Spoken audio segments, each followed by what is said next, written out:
My business life has been quite strange. I take opportunities as they come to me. So I never envisaged running a car company. I never envisaged having a race car team. It's just things that happen. It's kind of a journey, but not a plan. My whole life is never really that structured. My first experience at Le Mans was in a TVR in 2004. I definitely hadn't been driving for long enough. And on the test day I went out and the track splits and I thought, oh my goodness, do I go left or right? I had no idea, I hadn't looked at it on the PlayStation. I mean, who gets lost at Le Mans? And at that point, Mac Nish came down the road in his Audi and I thought, I'll follow him. It's a pretty dangerous track.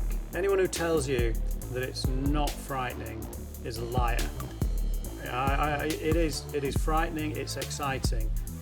Finishing 7th or 8th in 2004 certainly wasn't good enough, and I'd had a taste for endurance racing. 2006 I went back with Panos, not the best handling car in the world for sure, but a fantastic donkey.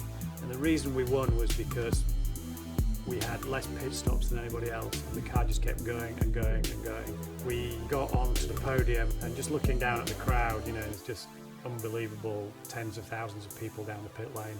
It was amazing, just something that you never forget.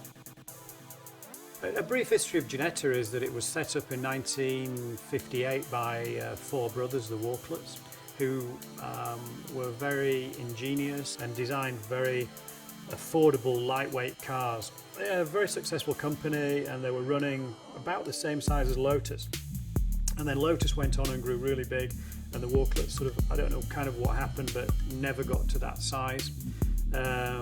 They sold out to a chap called Martin Pfaff, who ran the company. He was a businessman and a marketing guy. I think he'd be the first to say that he's definitely not an engineer. So when I bought the company from Martin, it basically was two men in a shed building cars from reconditioned parts. I've taken it to what it is today, which is possibly around about the third largest producer of race cars in the world, where we're racing Aston Martin, Porsche, Ferrari, Lamborghini, blah, blah, blah, successfully all over the world. And our GT4 class has been dominant. It was European Championship winning car in 2009, British GT multiple championship winners.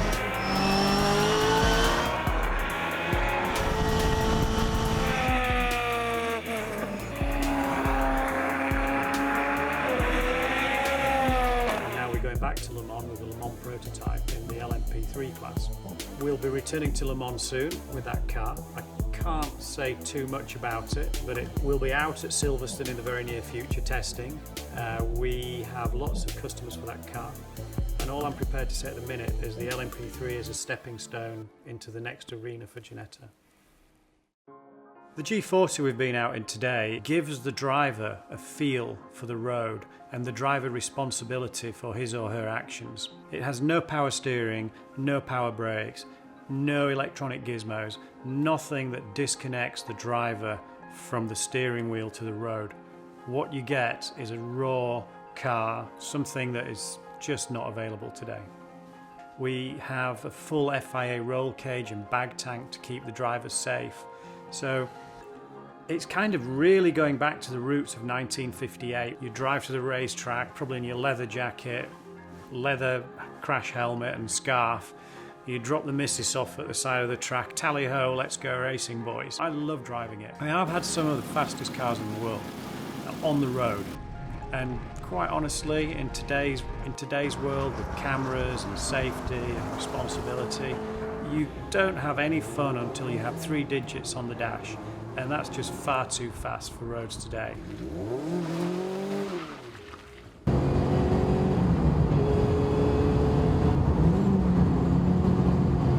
So these are cars that you can enjoy on the road within the speed limits and have some fun and learn to drive properly, but also get out there on the track and find the limits of the car.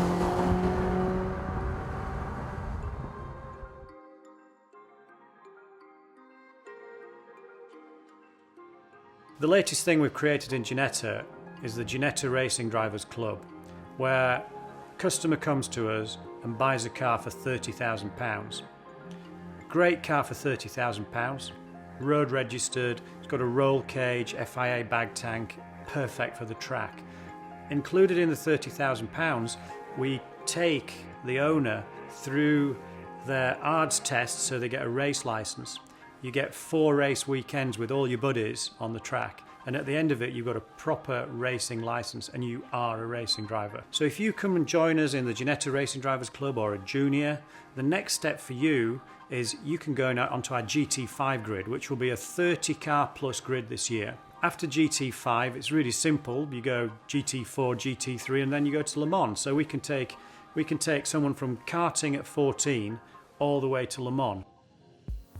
I had a lot of help in my life going from an average working class background to doing pretty well for myself. So I believe that in giving people an opportunity, and then it's up to them what they do. Now that doesn't just mean racing drivers and creating racing championships. That's about everybody who's working here at Ginetta with our apprenticeships here in the factory. One of the apprentices is racing in the GT5 championships now. Maybe he'll become a professional racing driver. The sky's the limit. Everyone in the business is a shareholder and it's their business. It's my business, it's their business, it's our business. That's what we do. So as an example, it's getting near about 4:30 on a Friday. So we open up the boardroom bar and all our employees come in and have a beer. In fact, isn't it about that time now? Maybe time to leave. Yeah. But we've got a few questions left. Oh, okay then, let's do some more. Awesome. Okay. We don't just bolt other people's pieces together. We design the whole car in-house. We build the chassis. We have all the components either made here or made locally. Most motorsport companies in the UK base themselves around Oxford or south of Oxford because that's where they are and that's where all the wealth is. I was brought up in the north of England and I want my region to prosper and do well, so I've kept Ginetta up here. And what we use here are the skills from the old industries, the dyeing industries, so the mining and the textile industries, welders and machinists, etc. And they've been buddied up with apprentices. So we've got older guys teaching the younger guys new skills in engineering. You can come in and you can sit down, have a cup of tea with the guy who's building your car and talk about it. You can have what you want in effect. And we have actually had customers who've come in and helped build their own cars because they just wanted to. Everyone who buys a Ginetta, we want them to feel part of our extended family, whether they're in Italy, China, America, wherever the cars are going. One of the key elements of our success is that our cars are good value. I had a torrid time in racing. You go down the pit lane, you go to a fancy brand, they just want to slash you to death and take all your money, and you have a horrible experience. And I think Ginetta have changed that approach. We give them great value, we don't take the mickey out of them. That's my goal, is to make motorsport exciting, affordable, barbecue, beers in the paddock, and just, a really good crack. So yeah, it's been a tough journey, and there are times where you think, my God, is this investment ever going to end? And you look at it now and just think, wow, I've done that, it's amazing. All the racing drivers that I've helped develop their careers through the last 10 years, that's been really rewarding for me as well.